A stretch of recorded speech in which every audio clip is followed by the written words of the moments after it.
Hello, જાગૃત આવાજમાં તમારું સ્વાગત છે.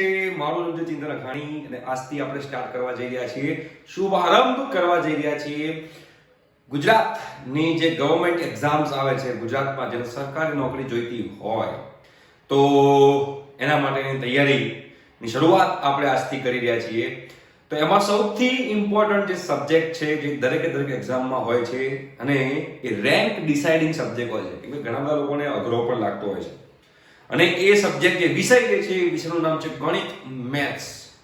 મેથ્સ એક એવી વસ્તુ છે કે તમારા જિંદગીમાં તમારી ઘરવાળી તમારો પીછો છોડશે, પણ મેથ્સ તમારી જિંદગીમાં કોઈ દિવસ તમારો પીછો નહીં છોડે.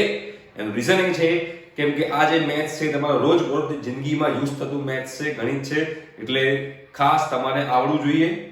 અને યસ, આ જે લોકો ઇન્ટરવ્યુની પ્રિપેરેશન કરતા હોય એ લોકો માટે પણ બહુ અગત્યનું છે. આ આખું આપણે ગુજરાતી લેંગ્વેજમાં હશે. જો તમારે હિન્દી લેંગ્વેજમાં જોઈતું હોય, if you want this lecture in Hindi language, Hindi and English, તો એની લિંક ડિસ્ક્રિપ્શન બોક્સમાં અવેલેબલ છે. એની અંદર હિન્દી અને ઇંગ્લિશની અંદર લેક્ચર્સ આવશે, જે તમને સેન્ટ્રલ ગવર્મેન્ટ એક્ઝામ, બરોબર છે, એની માટે તમને હેલ્પફુલ થશે. અને આ જે છે પ્રોપરલી તમને જીપીએસસી એક્ઝામ માટે હેલ્પફુલ થશે. તો જે લોકોને સેન્ટ્રલ ગવર્મેન્ટ એક્ઝામની તૈયારી કરવી હોય એ લોકો એ ચેનલ પર જઈને તૈયારી કરી શકે છે. એમાં પણ શોર્ટ ટાઈમમાં લેક્ચર્સ આવવાના સ્ટાર્ટ થઈ જશે, બરોબર છે. હવે આપણે જીપીએસસી એક્ઝામમાં કઈ પોસ્ટ માટેની તૈયારી કરશું, એનો સિલેબસ શું છે એ આપણે આજે જોવાના છીએ. અને એ સિલેબસમાંથી તમારે સ્ટાર્ટિંગમાં કયો ટોપિક કરવો છે એ તમે કમેન્ટ બોક્સમાં કમેન્ટ કરજો, તો આપણે એ ટોપિક સ્ટાર્ટ કરશું. જો કમેન્ટ નહીં આવે તો પછી હું મારી રીતે કોઈ ટોપિક પકડી અને ભણાવવાનું સ્ટાર્ટ કરી દઈશ, બરોબર છે. તો આપણે જે આ ગુજરાત સરકારની જે ગવર્મેન્ટ જોબ જે છે એની અંદર આપણે વાત કરીએ તો તલાટીની exam, junior clerk, senior clerk, ઓહો ઘણા બધા છે. તલાટી, junior clerk, senior clerk, PSI, constable, નાયબ મામલતદાર, જીપીએસસી ક્લાસ 1 ક્લાસ 2 ઓફિસર બનવું હોય, TET, HAT, bank clerk, SSC મતલબ કે સ્ટાફ સિલેક્શન કમિશન જે કહેવાય એની વાત કરી રહ્યો છું. ટેટ એટલે કે ટીચર એપ્ટિટ્યુડ ટેસ્ટ, અને એચએટી એટલે અહીંયા એચટીએટી આવશે, હેડ ટીચર એપ્ટિટ્યુડ ટેસ્ટ.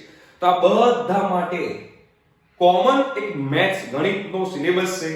એ સિલેબસ તમારે આખો કરવાનો છે, અને એ આખો સિલેબસ પણ આપણે અહીંયા કરાઈશું, as well as GK general knowledge જે છે એ પણ કરાઈશું.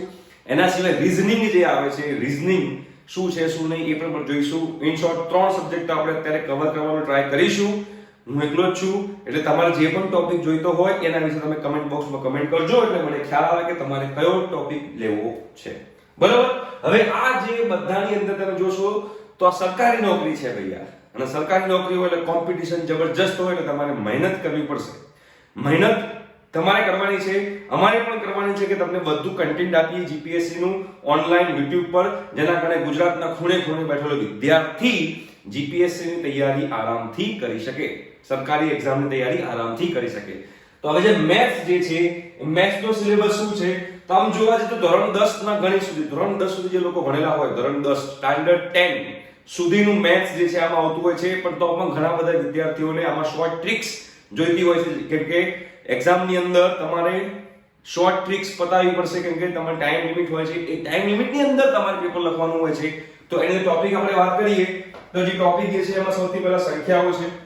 સંખ્યાઓ, હવે પ્રાકૃતિક સંખ્યા કોને કહેવાય, વાસ્તવિક સંખ્યા કોને કહેવાય, બરોબર છે. એ બધી પૂર્ણ સંખ્યા કોને કહેવાય, પૂર્ણાંક સંખ્યા કોને કહેવાય, અપૂર્ણાંક સંખ્યા કોને કહેવાય, સમય સંખ્યા કોને કહેવાય, અસમય સંખ્યા કોને કહેવાય, એના એક્ઝામ્પલ ને બધું જે છે આપણે આગળ જોવાનું છે. એના પછી ત્રિરાશિ છે, પછી દશાંશ સ્વરૂપ છે, સાદુરૂપ તમારે જે આપવાનું હોય છે, વર્ગ, વર્ગમૂળ, ઘન, ઘનમૂળ જે છે એ પણ તમને અહીંયા આગળ શીખવાડવામાં આવશે. તમારે કયો ટોપિક કરવો છે એ તમે કમેન્ટ બોક્સમાં કમેન્ટ કરજો, એટલે મને ખ્યાલ આવે. લસા ગુસા જે છે એ આપણે કરીશું.